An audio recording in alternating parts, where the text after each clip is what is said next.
السلام علیکم ورحمۃ اللہ تعالی وبرکاتہ۔ الحمد للہ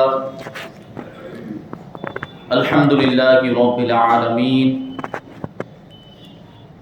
والعاقبۃ للمتقین والصلاة والسلام علی سید الانبیاء والمرسلین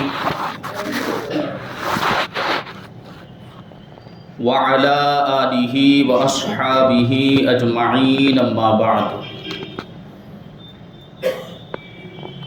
فاعوذ باللہ من الشیطان الرجیم، بسم اللہ الرحمن الرحیم۔ یا ایہا الذین آمنوا اتقوا اللہ وابتغوا الیہ الوسیلہ وجاہدوا فی سبیلہ لعلکم تفلحون۔ صدق اللہ مولانا العظیم وصدق رسولہ النبی الامین المتین الکریم، ونحن على ذلك لمن الشاهدین والشاکرین والذاکرین والحامدین، والحمد للہ رب العالمین۔ آئیے ہم اور آپ سب سے پہلے اپنے دستور کے مطابق سرور کائنات، فخر موجودات، باعث تخلیق کائنات احمد مجتبی محمد مصطفیٰ صلی اللہ علیہ وسلم کی بارگاہ میں درود و سلام کا ہدیہ پیش کریں اور پڑھیں اللہم صلی علی سیدنا و مولانا محمد معدن الجود والکرم وآلہ الکرام وابنہ الکریم وبارک وسلم صلاۃ و سلاما علیک یا رسول اللہ صلی اللہ تعالی علیہ وسلم۔ عزیزان ملت اسلامیہ، آج دنیا میں جتنے بھی مذاہب اور ادیان اور دھرم پائے جاتے ہیں، سب کا یہی دعویٰ ہے کہ ہم انسانوں کو خدا تک پہنچانے کا کام کرتے ہیں، ہم اللہ کے بندے کو اللہ والا بنانا چاہتے ہیں۔ سارے مذاہب کے اندر، سارے ادیان میں خدا کا تصور ہے۔ یہ الگ بات ہے کہ خدا کے ان لوگوں نے اپنے اعتبار سے الگ الگ نام رکھ لیے، کوئی ایشور کہتا ہے، کوئی بھگوان کہتا ہے، کوئی خدا، کوئی گاڈ کہتا ہے، تو کوئی اللہ کہتا ہے۔ اور کچھ مذاہب ایسے ہیں کہ جنہوں نے اللہ تبارک و تعالیٰ کے ساتھ دوسرے بھی معبود بنا لیے، یعنی انہوں نے شرک کیا، مخلوقات میں سے خدا بنا لیے، لیکن پھر بھی ان کے ذہن پہ یہ تصور ہے کہ ہم لوگوں کو اللہ سے قریب کرنا چاہتے ہیں، ہم انسانوں کو خدا سے قریب کرنا چاہتے ہیں۔ عزیزان ملت اسلامیہ، قرب الہی یہ انسان کی سب سے بڑی معراج ہے کہ اگر انسان کو اللہ تبارک و تعالیٰ کا قرب نصیب ہو جائے، انسان کو اللہ تبارک و تعالیٰ کی نزدیکی مل جائے، وہ خدا کا مقرب ہو جائے، تو اس سے بڑی کوئی اور ترقی ہو ہی نہیں سکتی۔ اور طالب مولا جو اللہ کی طلب رکھنے والا ہے، اللہ کے دیدار کی حسرت اپنے دل میں رکھتا ہے، اگر اسے یہ نعمت مل جائے تو پھر زمین و آسمان کے خزانے اس کے پاؤں کی ٹھوکر بن جایا کرتے ہیں۔ یہ اتنی بڑی نعمت ہے اللہ تبارک و تعالیٰ کا دیدار، کہ اگر کسی کو اللہ تبارک و تعالیٰ کا دیدار ہو جائے، جمال الہی کی ایک تجلی بھی اگر اسے نصیب ہو جائے، تو دنیا کے بڑے بڑے تاجدار اس کے دربار میں اپنی مرادوں کی بھیک مانگتے ہوئے نظر آئیں گے، اور بڑے بڑے بادشاہ اور بڑے بڑے شہنشاہوں کو اگر اس کی جوتی کا ایک ٹکڑا بھی مل جائے، پوری جوتی کی بات نہیں کرتا، اس کی جوتی کا ایک ٹکڑا بھی دنیا کے بادشاہوں کو مل جائے تو وہ اسے اپنے تاج کا ترہ بنانے میں فخر محسوس کریں گے۔ یہ اتنی بڑی نعمت اللہ تبارک و تعالیٰ کا دیدار، اور جس کو اللہ تعالیٰ کا دیدار ہو جائے، جس کو اللہ تبارک و تعالیٰ کا قرب نصیب ہو جائے، جو اللہ کا مقرب ہو جائے، اس کی شان کا کیا کہنا، وہ کیسا عظیم الشان بندہ ہوگا جو اللہ تبارک و تعالیٰ کا مقرب ہے، اسے اللہ تعالیٰ کا قرب اور اس کی نزدیکی حاصل۔ یہ ایسی نعمت ہے کہ بڑے بڑے بندگان خدا، طالبان مولا، اللہ کے دیدار کی حسرت رکھنے والے پوری زندگی اللہ تبارک و تعالیٰ کے دیدار کی طلب میں اور اس کی حسرت دل میں دیے ہوئے بیابانوں اور جنگلوں کے اندر مستانہ وار دیوانہ وار پھرتے رہے اور اسی حسرت میں اللہ تبارک و تعالیٰ کے دیدار کی طلب میں اپنی قیمتی زندگیوں کو انہوں نے نثار کر دیا، نچھاور کر دیا، اپنی زندگیوں کو قربان کر دیا۔ اسی لیے تو کسی شاعر نے کیا خوب کہا ہے کہ جنت میں بھیج دے یا دوزخ میں ڈال دے مجھے، جنت میں بھیج دے یا دوزخ میں ڈال دے مجھے، جلوہ دکھا کر پر میری حسرت نکال دے، جلوہ دکھا کر پر میری حسرت نکال دے۔ یعنی بندہ اپنے پروردگار عالم کی بارگاہ میں عرض کرتا ہے کہ اے پروردگار، اے میرے مالک و مولا، اے میرے خالق، اے میرے رب، میں تو تیرا عاجز بندہ ہوں، تجھے اختیار ہے، تو میرا مالک ہے، تو چاہے تو مجھے جنت عطا فرما دے، تو چاہے تو مجھے دوزخ میں ڈال دے، یہ تیری مرضی پر میں راضی ہوں۔ اگر تو مجھے دوزخ میں ڈال دے گا تو یہ تیرا عدل و انصاف ہوگا، کیونکہ میں دوزخ کے لائق ہوں، میرے اعمال ہی ایسے ہیں، میں سراپا گنہگار ہوں۔ اگر تو مجھے جہنم میں بھی ڈال دے تو یہ تیرا عدل ہوگا، اور اگر تو مجھے جنت عطا فرما دے تو یہ تیرا فضل و احسان ہوگا۔ میں تیری رضا پر راضی ہوں، لیکن میری ساری تمناؤں اور ساری آرزوؤں کا مرکز، میرے تمام ارمانوں اور ساری حسرتوں کا کعبہ مقصود صرف اتنا ہے کہ چاہے مجھے جنت میں ڈال یا دوزخ میں بھیج دے، لیکن اس سے پہلے اپنا دیدار کرا دے کہ تیرا دیدار ہو گیا تو اس کے علاوہ مجھے پھر کسی چیز کی خواہش نہیں ہوگی۔ یہ تمناؤں سے سب سے بڑی تمنا ہے، اور حسرتوں میں سب سے بڑی حسرت، اور آرزوؤں میں سب سے بڑی آرزو اے پروردگار تیرا دیدار ہے۔ اسی لیے تو ایک بزرگ اکثر فرمایا کرتے تھے کہ ہم جنت کی خواہش اس لیے کرتے ہیں کہ جنت اللہ تبارک و تعالیٰ کی رضا اور خوشنودی کا مقام ہے، اور ہم جہنم سے ڈرتے کیوں ہیں، جہنم سے بیزاری کا اظہار ہم کیوں کرتے ہیں، کیونکہ جہنم اللہ تبارک و تعالیٰ کے قہر و غضب اور ناراضگی کا مقام ہے۔ یہی مقصد ہے انسان کی زندگی کا، ایک مومن کی زندگی کا مقصد صرف اللہ تبارک و تعالیٰ کی ذات ہوا کرتی ہے، اس کی رضا اور اس کی خوشنودی ہوا کرتی ہے۔ وہ جانتا ہے ایک مومن بندہ جو سچا مومن اور سچا مسلمان ہے، وہ جانتا ہے کہ اللہ کی رضا ہی اصل کامیابی ہے، اللہ کی خوشنودی ہی اصل کامیابی ہے۔ اللہ راضی ہو گیا تو پھر ساری دنیا ہمارے قدموں میں ہوگی۔ یہ تصور ہمیں اپنے ذہن میں رکھنا چاہیے۔ بہرحال عرض یہ کر رہا تھا کہ دنیا کے تمام مذاہب کے لوگ، تمام ادیان کے ماننے والے یہ دعویٰ کرتے ہیں کہ ہم بندوں کو خدا تک پہنچانے کا کام کرتے ہیں، ہم اللہ کے بندوں کو اللہ والا بناتے ہیں، اور وہ اپنے نظریات کے مطابق، اپنے عقائد کے مطابق اس کے راستے بھی بتاتے ہیں کہ خدا تک پہنچنے کا یہ راستہ، اللہ تبارک و تعالیٰ کا مقرب بننے کا یہ طریقہ، اللہ کی بارگاہ کا قرب ایسے حاصل ہوتا ہے، اور وہ راستے طریقے اپنے اعتبار سے وہ لوگ بتاتے ہیں۔ تو ہم دوسرے مذاہب کی بات نہیں کریں گے، ہم تو اپنے مذہب کی بات کریں گے کہ اسلام نے ہمیں اللہ تک پہنچنے کا کیا راستہ بتایا ہے، اللہ تبارک و تعالیٰ کا قرب حاصل کرنے کا طریقہ کیا ہے، اسلام نے ہمیں اس تعلق سے کیا تعلیم دی ہے کہ ہم اللہ کے قریبی بن جائیں، ہمیں اللہ کی نزدیکی حاصل ہو جائے، ہم اللہ کی بارگاہ کے مقرب بن جائیں، اور ہم اللہ تبارک و تعالیٰ کے محبوب بندے بن جائیں۔ اس کا طریقہ اسلام ہمیں کیا بتاتا ہے؟ چنانچہ خطبہ مسنونہ کے اندر جس آیت کریمہ کی تلاوت کی، اللہ تبارک و تعالیٰ ارشاد فرماتا ہے یا ایھا الذین آمنوا اتقوا اللہ وابتغوا الیہ الوسیلۃ وجاہدوا فی سبیلہ لعلکم تفلحون۔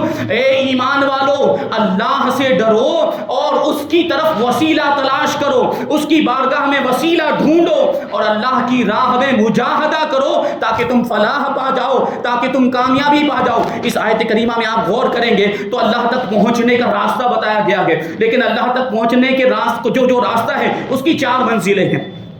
اللہ تک پہنچنے کا جو راستہ ہے اس کی 4 منزلیں ہیں۔ اللہ تبارک و تعالیٰ کیا ارشاد فرماتا ہے؟ یا ایھا الذین آمنو، ایمان والوں کو مخاطب کیا جا رہا ہے، کافروں سے نہیں کہا جا رہا، جو ایمان والے نہیں ہیں ان کو مخاطب نہیں کیا جا رہا ہے۔ یہ جو اسکیم اور یہ جو آفر ہے یہ صرف ایمان والوں کے لیے ہے۔ تو سب سے پہلی منزل کون سی ہوئی؟ ایمان۔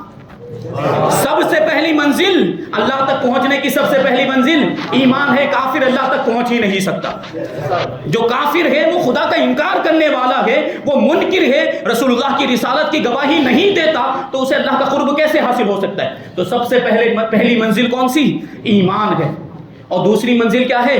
واتقوا اللہ، اتقوا اللہ۔ اللہ نے کیا ارشاد فرمایا؟ یا ایھا الذین آمنوا اتقوا اللہ، اللہ سے ڈرو۔ دوسری منزل خوف الہی۔ ایمان کے ساتھ کیا ہونا چاہیے؟ خوف الہی بھی اپنے دل میں ہونا چاہیے، کیونکہ یہی وہ نعمت ہے جو گناہوں سے بچاتی ہے اور نیکیوں پر ابھارتی ہے۔ خدا کا خوف اگر ہمارے دل میں پیدا ہو جائے، یہ دوسری منزل. اور تیسری منزل کیا ہے؟ وسیلہ. تیسری منزل وسیلہ ہے، کیونکہ اللہ تبارک و تعالیٰ کی بارگاہ بہت ہی عظیم ہے. ہم ڈائریکٹ اللہ کی بارگاہ میں نہیں پہنچ سکتے، وہاں تک پہنچنے کے لیے کوئی وسیلہ ہونا چاہیے. جیسے کہ اوپر والی منزل، بلا تشبیہ عرض کرنا چاہوں گا، اوپر والی منزل پر پہنچنے کے لیے ہمیں سیڑھی کا سہارا لینا پڑتا ہے. بلا تشبیہ و تمثیل اللہ کی بارگاہ میں پہنچنے کے لیے وسیلہ تلاش کرنا ضروری ہے. بغیر وسیلے کے اللہ کی بارگاہ میں ہم نہیں پہنچ سکتے. وصل مولا چاہتے ہو تو وسیلہ ڈھونڈ لو، وصل مولا چاہتے ہو تو وسیلہ ڈھونڈ لو، بے وسیلہ نج دیو ہرگز خدا ملتا نہیں. تو تیسری منزل ہے وسیلہ. اور چوتھی منزل اللہ کی راہ میں جہاد کرنا، مجاہدہ کرنا، اپنے نفس کو مارنا. یہ 4 منزلیں بیان کی گئی ہیں اس آیت کریمہ کے اندر. ہم سب سے پہلے پہلی منزل پر گفتگو کریں گے، اور پہلی منزل ہے ایمان. پہلی منزل کیا ہے؟ ایمان. یہ ایمان جو لفظ ہے ہم اسے بہت زیادہ بولتے بھی ہیں اور بہت زیادہ سنتے بھی ہیں، لیکن کبھی اس کے معنی پر غور نہیں کرتے کہ ایمان کا مطلب کیا ہوتا ہے، لفظ ایمان کا معنی کیا ہوتا ہے. یہ بڑا ہی عظمت والا لفظ ہے. اور لفظ ایمان کی شان کیا ہے؟ یہ ایمان ہی تو ہے جو شریعت، طریقت، حقیقت، معرفت، سارے کمالات انسانیت کی یہ جڑ اور اس کی اصل ہے. اور یہی ایمان ہی تو ہے جو دین محمدی کی بلند و بالا عمارت کی کا سنگ بنیاد ہے. اور یہی وہ دولت بے بہا ہے کہ جس کی تحصیل اور بقا کے لیے اسی نعمت کو، اسی دولت کو پوری کائنات تک، سارے انسانوں تک پہنچانے کے لیے اللہ تبارک و تعالیٰ نے دنیا میں انبیاء مرسلین کو بھیجا. یہ ایسی دولت اور ایسی نعمت ہے، یہ ایمان ایسی دولت ہے کہ جو صاحب ایمان ہوتا ہے، پھر وہ ایمان اس کو جب اس کے پاس دولت مل جاتی ہے تو پھر اس کے نزدیک اس ایمان کی دولت کے سامنے دنیا کی دولت کی کوئی حیثیت نہیں ہوا کرتی. لیکن ہم ایمان کے معنی کو سمجھتے نہیں، ایمان پر غور نہیں کرتے. اور آج ہم دیکھتے ہیں کہ یہ لفظ ایمان کے اس کا اتنا غلط استعمال ہونے لگ گیا، ہم اس کا اتنا غلط استعمال کرنے لگ گئے کہ یہ لفظ مردہ ہو کر رہ گئے. یعنی جب کسی لفظ کا غلط استعمال ہونے لگے تو وہ لفظ مردہ ہو جایا کرتا ہے. مثال کے طور پر ایک لفظ ہے حق. ایک لفظ کیا ہے؟ حق. ہم کہتے ہیں نا میرا حق دے دو، میرا حق لے لو، تمہارا حق لے لو، یہ اس طرح کی بات ہوتی ہے. اس لفظ کا کتنا غلط استعمال ہونے لگ گیا. آپ کسی بھی کچہری میں چلے جائیں، کورٹ میں چلے جائیں، پولیس اسٹیشن میں، تھانے میں چلے جائیں، اور وہاں حق اور انصاف کا خون کرنے والا اور جھوٹ پر مبنی کام کرنے والا اور بالکل قانون کے خلاف کوئی کام آپ کروا لیں اور بالکل بھی جو دنیاوی قانون کے اعتبار سے بالکل بھی جائز اور درست نہ ہو ایسا کام کروا لیں، اس کے بعد جو تھانے دار ہوگا، جو پولیس والا ہوگا یا کورٹ کے اندر وکیل ہوگا یا جج ہوگا، وہ آپ سے کیا کہے گا؟ آپ کا جو کام اس نے کیا ہے وہ کام کرنے کے بعد وہ کہتا ہے کہ میرا حق تو دے دیجیے، میرا حق تو دے دیجئے. حالانکہ یہ حق، یہ جو لفظ ہے کتنا بامعنی، پرمعنی، کتنا باوزن لفظ ہے اور کتنا جاندار لفظ ہے. حق کا معنی کیا ہوتا ہے کہ جو حقیقت کے بالکل مطابق ہو اس کو حق کہا جاتا ہے. لیکن یہاں ہوتا کیا ہے؟ بالکل عدل و انصاف کا خون کرنے والا کام کروایا جاتا ہے، قانون کے خلاف انتہائی غلط کام کروایا جاتا ہے. لیکن جب اس کے بعد وہ مطالبہ کرتا ہے، رشوت مانگتا ہے، تو کیا کہتا ہے؟ میرا حق دے دو. رشوت کو آدمی اپنا حق کہتا ہے، حالانکہ اس نے جو کام کیا وہ بالکل ناحق ہے، بالکل غلط ہے، لیکن اس کو کیا کہتا ہے وہ کہ مجھے میرا حق دے دو، یعنی رشوت دے دو. تو یہ حق جو لفظ ہے اس کا اتنا غلط استعمال ہونے لگ گیا کہ یہ لفظ ہی مردہ ہو کر رہ گیا. اسی طریقے سے لفظ ایمان کو دیکھ لیں کہ اس کا بھی کتنا غلط استعمال ہونے لگ گیا ہے. آج کوئی کافر، پکا خبیث، مردود، ابلیس، شیطان ہو، اگر وہ لین دین کے معاملے کے اندر، اگر وہ کسی سودے کے اندر صحیح اور ٹھیک دام لگا دے تو ہم اس کے بارے میں کیا کہنے لگ جاتے ہیں کہ کتنا ایماندار ہے. اور اگر کوئی پولیس والا اگر عدل و انصاف کرنے لگ جائے، ظالم کو سزا دینے لگ جائے، مظلوم کو انصاف دلانے لگ جائے، تو ہم اس کے بارے میں کیا کہتے ہیں کہ کتنا ایماندار پولیس والا ہے. حالانکہ وہ کافر ہے، حالانکہ اس کا ایمان سے کوئی لینا دینا نہیں ہے. کہاں ایمان والا مومن اور کہاں یہ کافر. ایمان اور کفر کا تو کوئی لینا دینا ہی نہیں ہے. تو لفظ ایمان کا کتنا غلط استعمال ہونے لگا. ہم نے اس کو صحیح معنوں میں سمجھا ہی نہیں ہے، ہم نے اس پر غور ہی نہیں کیا.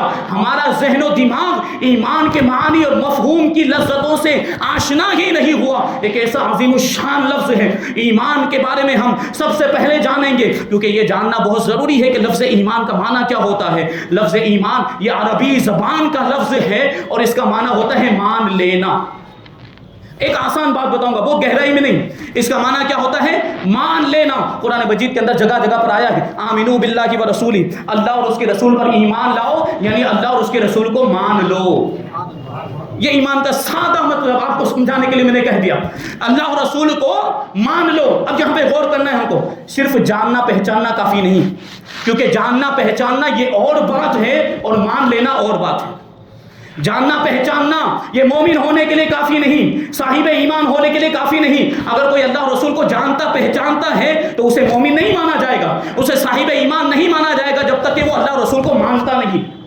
تو مومن ہونے کے لیے، صاحب ایمان ہونے کے لیے، مسلمان ہونے کے لیے اللہ اور رسول کو جاننے پہچاننے کے ساتھ ماننا بھی ضروری ہے.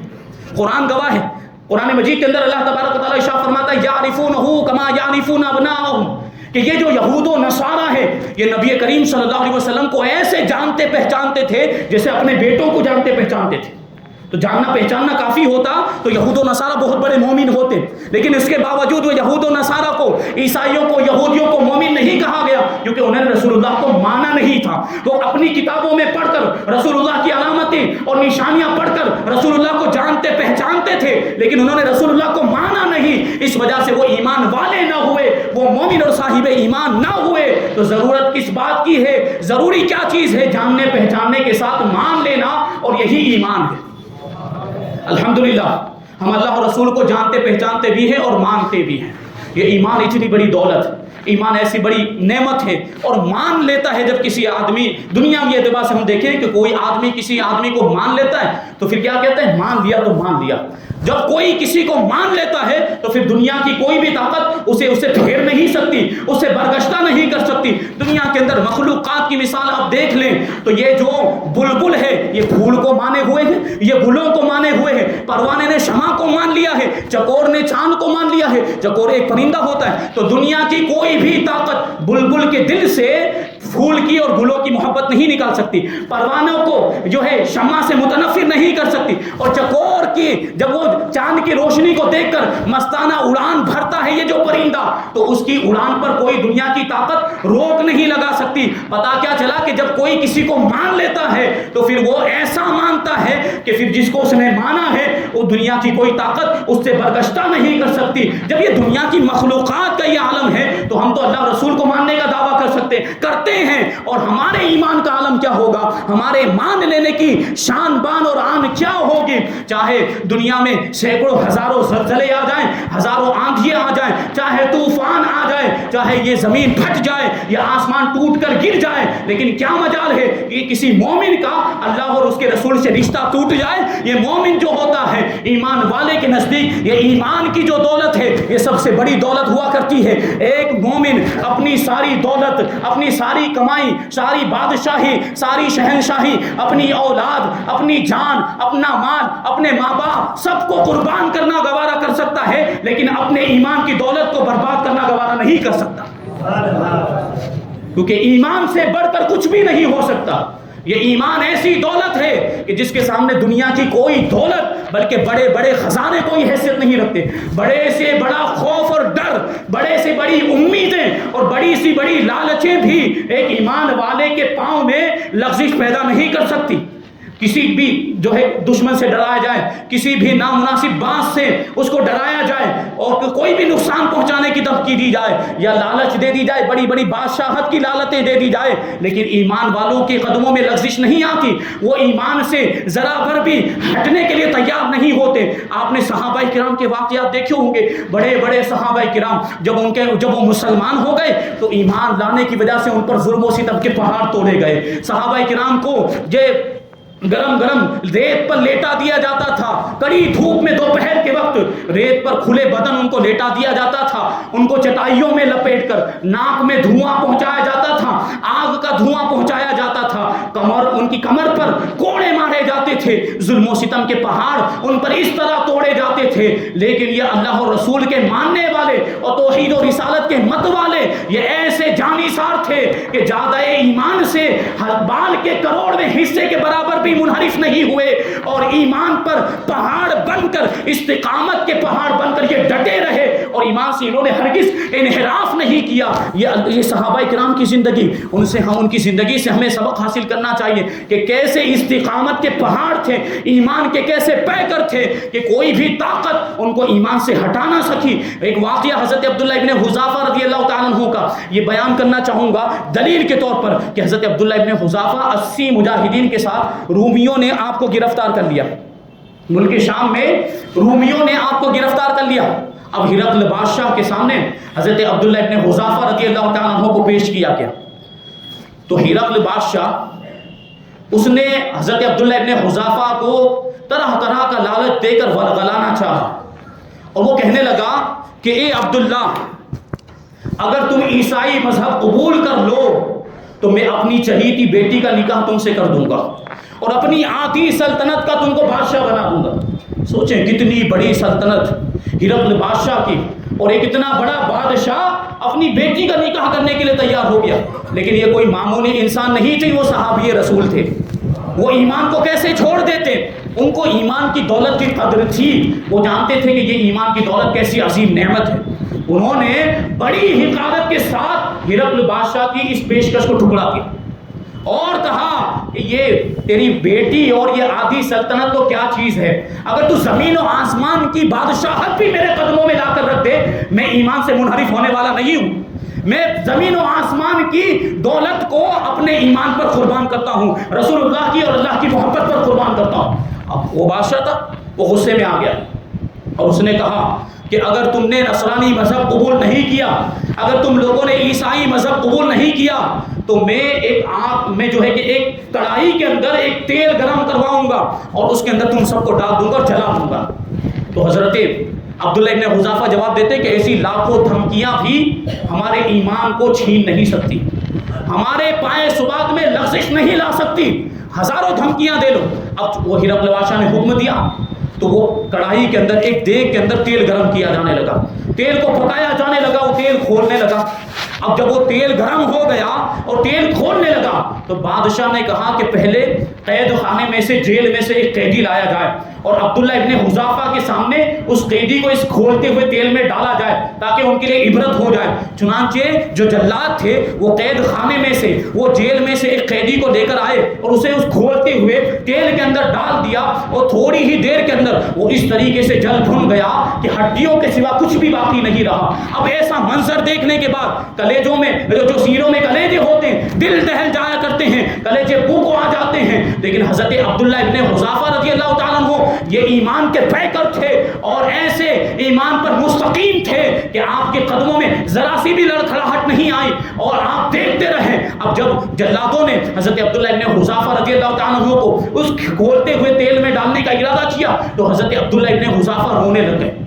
حضرت عبداللہ ابن حذافہ رونے لگ گئے تو ہرقل بادشاہ کہنے لگا کہ روتے ہو، یہ کیوں رو رہے ہو، رونے کی وجہ کیا ہے؟ حضرت عبداللہ ابن حذافہ رضی اللہ تعالیٰ عنہ جواب دیتے ہیں کہ اے ہرقل بادشاہ، تو ہرگز یہ گمان مت کرنا، تو ہرگز یہ جو ہے کہ سوچنا مت کہ میں موت کی وجہ سے رو رہا ہوں، میں موت کے خوف کی وجہ سے رو رہا ہوں. ہرگز ایسا نہیں. میں تو اس لیے رو رہا ہوں کہ میرے پاس ایک ہی جان ہے جو اللہ کی راہ میں قربان ہو رہی ہے. یہ کتنا اللہ کی بارگاہ میں، یہ اللہ کی بارگاہ میں کتنا حقیر تحفہ ہے، یہ کتنا چھوٹا سا تحفہ ہے. میری خواہش اور میری تمنا تو یہ تھی کہ میرے پاس ہزاروں جانیں ہوتی تو ایک ایک کر کے اللہ کی راہ میں قربان کر دیتا تو اللہ کی رضا کے لیے، اللہ کی، میرے لیے اللہ کی رضا کا سامان ہو جاتا. میں اس لیے رو رہا ہوں، میں موت کے خوف سے نہیں رو رہا، میں ہلاکت اور مرنے کے خوف سے نہیں رو رہا. یہ میں جان جو اللہ کی بارگاہ میں جو قربان کر رہا ہوں، مجھے افسوس ہے کہ یہ ایک ہی جان ہے. اگر ہزاروں جانیں ہوتی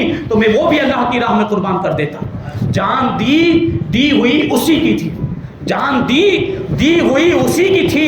حق تو یہ ہے کہ حق ادا نہ ہوا، یہ اللہ والوں کا طریقہ ہوا کرتا ہے. اب وہ جو ہے اس نے جب حضرت عبداللہ ابن حذافہ کی یہ تقریر سنی بڑا حیران ہوا اور آپ کی یہ استقامت دیکھ کر بڑا اسے تعجب ہوا. تو وہ جلادوں سے کہنے لگا ہرقل بادشاہ کہ ان مجاہدین کو تھوڑے دن کی اور مہلت دے دو اور انہیں جیل خانوں میں ڈال دو. اب ایسا ہی کیا گیا، مجاہدین کو جیل خانے میں ڈال دیا، اور اتنے میں ہی حضرت فاروق اعظم رضی اللہ تعالیٰ عنہ کا مشہور فرمان ہرقل بادشاہ کے پاس پہنچ گیا۔ حضرت فاروق اعظم کا خط آیا، اس خط میں لکھا ہوا تھا کہ اے ہرقل بادشاہ، تو نے عبداللہ ابن حذافہ کو قید کیا ہے، یہ خط ملتے ہی ان کو رہا کر دے، اگر تو نے ان کو رہا کر دیا تو یہ تیرے لیے بہتر ہوگا، اگر تو نے ایسا نہیں کیا تو میں ایسے جوان مردوں کا، ایسے بہادروں کا لشکر تیرے پاس بھیجوں گا کہ دنیا کا کوئی بھی کاروبار اور دنیا کی کوئی بھی تجارت ان کو اللہ کے ذکر سے اور اللہ کی عبادت سے غافل نہیں کر سکتی، یہ ایسے لوگوں کا لشکر بھیجوں گا تجھے تباہ و برباد کر دیں گے۔ وہ خط پڑھنے کے بعد خوف اور دہشت کی وجہ سے وہ جو ہرقل بادشاہ تھا وہ لرزہ برندام ہو گیا، وہ کانپنے لگ گیا، اور اس نے فوراً حضرت عبداللہ ابن حذافہ اور ان کے ساتھیوں کو رہا کر دیا۔ دیکھیں یہ ایمان کی طاقت ہوتی ہے، یہ استقامت ہوتی ہے۔ حضرت عبداللہ ابن حذافہ رضی اللہ تعالیٰ عنہ اپنے ایمان پر مستقیم رہے تو اللہ تبارک و تعالیٰ نے آپ کو رہائی بھی عطا فرما دی اور آپ کا ایمان بھی سلامت رہا۔ یہ اللہ والے ہوتے ہیں، یہ ایمان کی مضبوطی ہوتی، اور ایمان جب دل میں راسخ ہو جاتا ہے تو پھر وہ انسان، وہ مومن کسی چیز سے گھبرایا نہیں کرتا۔ اسی طرح کا ایک واقعہ، ملک شام کے 3 مجاہدین تھے، بڑے بہادر اور جنگ کے بڑے ماہر شہ سوار تھے، ان کا بھی یہی معاملہ ہوا، ان کو بھی رومیوں نے قید کر لیا۔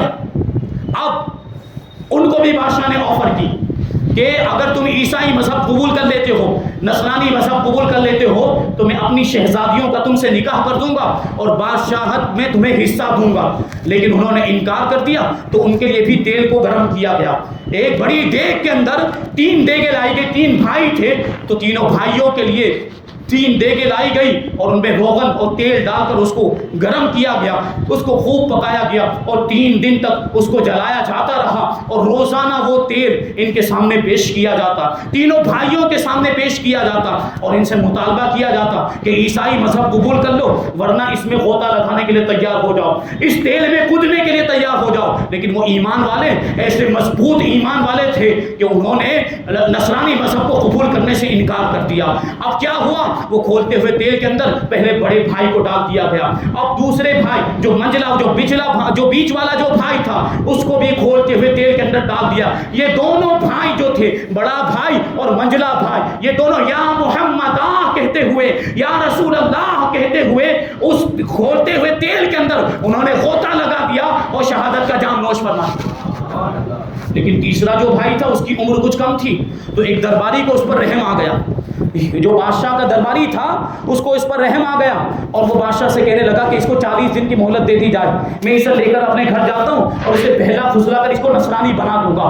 تو بادشاہ نے اجازت دے دی۔ اب وہ درباری جو تھا وہ مجاہد کو لے کر، جو تیسرا بھائی تھا اس کو لے کر اپنے گھر آیا، اور اپنے گھر میں اس کو ایک جگہ پر ایک کمرے کے اندر ٹھہرایا اور اپنی خوبصورت جوان لڑکی کو اس کے پاس بھیج دیا کہ جائے اور اس کو بہلائے پھسلائے اور اپنے حسن پر فریفتہ کر کے اسے نصرانی بنا دے۔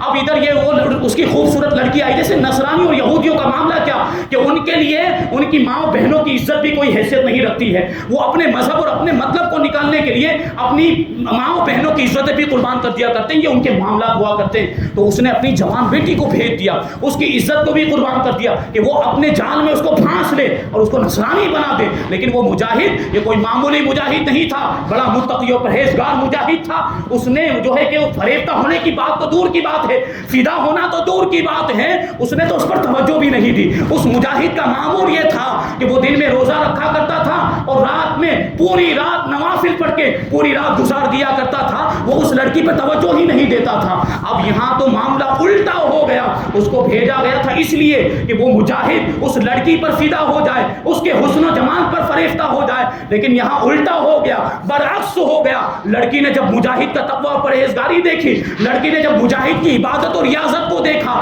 تو لڑکی اس کی عاشق ہو گئی اور کلمہ پڑھ کے مسلمان ہو گئی۔ یہ تقویٰ پرہیزگاری کا اثر ہوتا ہے۔ اب کیا ہوا، ایک رات کو وہی لڑکی 2 گھوڑے لے کر آئی اور گھوڑے لانے کے بعد کہنے لگی کہ ہم ان گھوڑوں پر سوار ہو کر یہاں سے کہیں دور نکل جاتے ہیں اور کہیں دور جا کر ہم دونوں آپس میں نکاح کر لیں گے, ہم دونوں آپس میں شادی کر لیں گے. اسی ارادے سے وہ گھوڑوں پر سوار ہو کر وہ دونوں, لڑکا بھی جو مجاہد تھے وہ بھی اور وہ لڑکی بھی, وہ درباری کی لڑکی, یہ دونوں گھوڑے پر سوار ہوئے اور نکل گئے. اب ان کا معاملہ یہ تھا کہ رات میں سفر کرتے تھے اور دن میں کہیں پر چھپ جاتے تھے تاکہ لوگوں کو نظر نہ آئے. اس طریقے سے یہ سفر کر رہے تھے. ایسے ہی ایک رات کی سفر کرتے ہوئے جا رہے تھے کہ اچانک ان کو گھوڑ سواروں کے گھوڑے دوڑانے کی آواز آئی کہ کچھ لوگ ہیں جو گھوڑے دوڑاتے ہوئے ہمارے قریب آ رہے ہیں. جب وہ گھوڑ سوار قریب آئے تو وہ جو مجاہد تھا اس نے قریب جا کر دیکھا تو وہ گھوڑے جو آگے دو گھوڑے تھے وہ کسی اور کے نہیں تھے, ان دونوں گھوڑوں پر اس کے دونوں شہید بھائی سوار ہو کر آئے تھے اور ان دونوں بھائیوں کے ساتھ فرشتوں کی ایک جماعت بھی موجود تھی.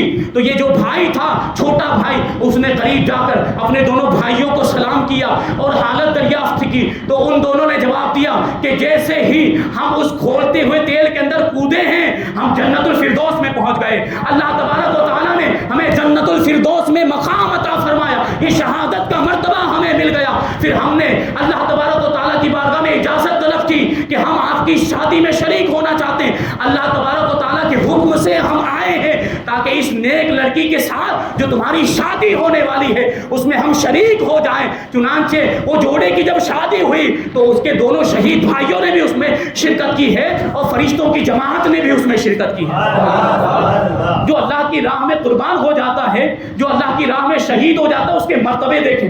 اللہ نے کیا فرمایا کہ جو اللہ کی راہ میں شہید ہو جائیں, اللہ کی راہ میں مارے جائیں, ان کو مردہ مت کہو, وہ زندہ ہوا کرتے ہیں. یہ اللہ کے حکم سے کہیں بھی آ سکتے ہیں, کہیں بھی جا سکتے ہیں. یہ دونوں شہید بھائی پہنچے تھے. اب سوچو کہ جو استقامت کا پہاڑ بن جاتا ہے, جو ایمان سے بالکل ہٹتا نہیں ہے, اس کو یہ مرتبے ملا کرتے ہیں. لیکن آج معاملہ کیا ہے کہ دنیا کی کرسی کے لیے آیت الکرسی کو چھوڑ دیا کرتے ہیں. آج نیتا اور لیڈروں کے معاملات یہ ہو گئے, نام مسلمان کا ہے لیکن پوجا پاٹ کرتے ہوئے نظر آ رہے ہیں, شرک کرتے ہوئے نظر آ رہے ہیں, کفر کرتے ہوئے نظر آتے ہیں. دنیا کے جاہ و جلال کے لیے, دنیا کی معمولی فنا ہو جانے والی دولت کے لیے, دنیا کے مال کے لیے اپنے ایمان کا سودا کرتے ہوئے نظر آ رہے ہیں. یہی وجہ ہے کہ آج ہم ذلیل و خوار ہو رہے ہیں, آج ہم جو رسوا ہو رہے ہیں, آج جو برباد ہو رہے ہیں, وہ اسی وجہ سے ہو رہے ہیں کہ ہمارا ایمان کمزور ہو گیا. ہم دنیا پر فدا ہوتے چلے جا رہے ہیں, دنیا کے مال و دولت کے لیے اپنے ایمان کو بیچتے چلے جا رہے ہیں. ہم ایمان فروش ہو چکے ہیں, تو پھر کامیابی کہاں سے ملے گی؟ یہ مجاہدین تھے, یہ صحابہ کرام تھے کہ جن کے نزدیک ایمان کی دولت سب سے بڑی دولت ہوا کرتی تھی. جن کا ایمان مضبوط ہوتا تو اللہ تبارک و تعالی ہر میدان میں ان کو کامیابی عطا فرما دیا کرتا تھا. یہ ان کے ایمان کی وجہ سے ہوتا تھا. اور آج ہمارا ایمان کمزور ہو گیا ہے, آج ہم دنیا میں ڈوب چکے ہیں, ہم غافل ہو چکے ہیں. ہم جو ہے کہ خواب غفلت میں اس طرح سو گئے اور ایسی نیند میں ہم ہیں کہ ہم بیدار ہونے کے لیے تیار نہیں ہیں, ہم اپنی اصلاح کرنے کے لیے تیار نہیں ہیں. مجاہدین اسلام کی سیرت ہمارے سامنے, فاتحین اسلام کی سیرت ہمارے سامنے, صحابہ کرام کی سیرت ہمارے سامنے ہے, بزرگان دین کی سیرت ہمارے سامنے.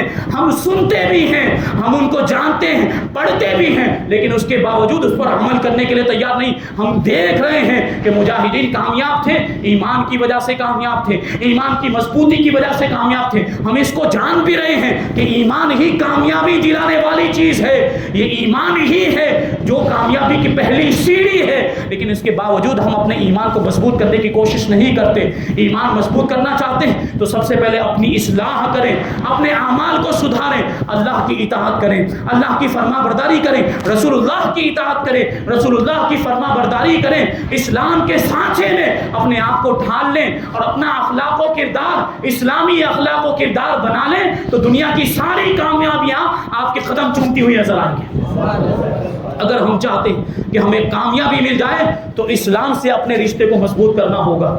اسلام سے دور ہو گئے ہیں, اس لیے ہمارے آج کے یہ معاملات ہیں جو کافر ہمیں آنکھیں دکھا رہے ہیں, جو ظلم و ستم ہو رہا ہے ہم پر, یہ ہمارے ایمان کی کمزوری کی وجہ سے. تو کسی شاعر نے کیا ہی خوب کہا تھا کہ وہ زمانے میں معزز تھے, وہ زمانے میں معزز تھے, عامل قرآن ہو کر، وہ زمانے میں معزز تھے صاحب ایمان ہو کر، اور ہم خار ہوئے تارک قرآن ہو کر، یعنی ہم نے قرآن کو چھوڑ دیا، قرآن پر عمل کرنا چھوڑ دیا، اس وجہ سے ذلت و رسوائی کا سامنا ہمیں کرنا پڑ رہا ہے۔ اگر ہم آج بھی کامیابی چاہتے ہیں تو اسلام سے اپنے رشتے کو مضبوط کر لیں، بانی اسلام سے اپنے رشتے کو مضبوط کر لیں، تو پھر دنیا کی کوئی بھی طاقت ہمیں مٹا نہیں سکتی۔ اللہ تبارک و تعالیٰ کی بارگاہ میں دعا ہے کہ اللہ تبارک و تعالیٰ ہم سب کو جو کچھ بھی بیان ہوا اس پر عمل کرنے کی توفیق عطا فرمائے، ہمارے دل میں ایمان کا جذبہ پھوٹ پھوٹ کر بھر دے، ہمارے ایمان کو مضبوط فرما دے، مجاہدین اسلام جیسا جذبہ قربانی ہم سب کو بھی عطا فرمائے، اور ہمیں اسلام سے رشتہ مضبوط کرنے کی توفیق عطا فرمائے، رسول اللہ سے رشتہ مضبوط کرنے کی ہم سب کو توفیق عطا فرمائے۔ وما علینا الا البلاغ۔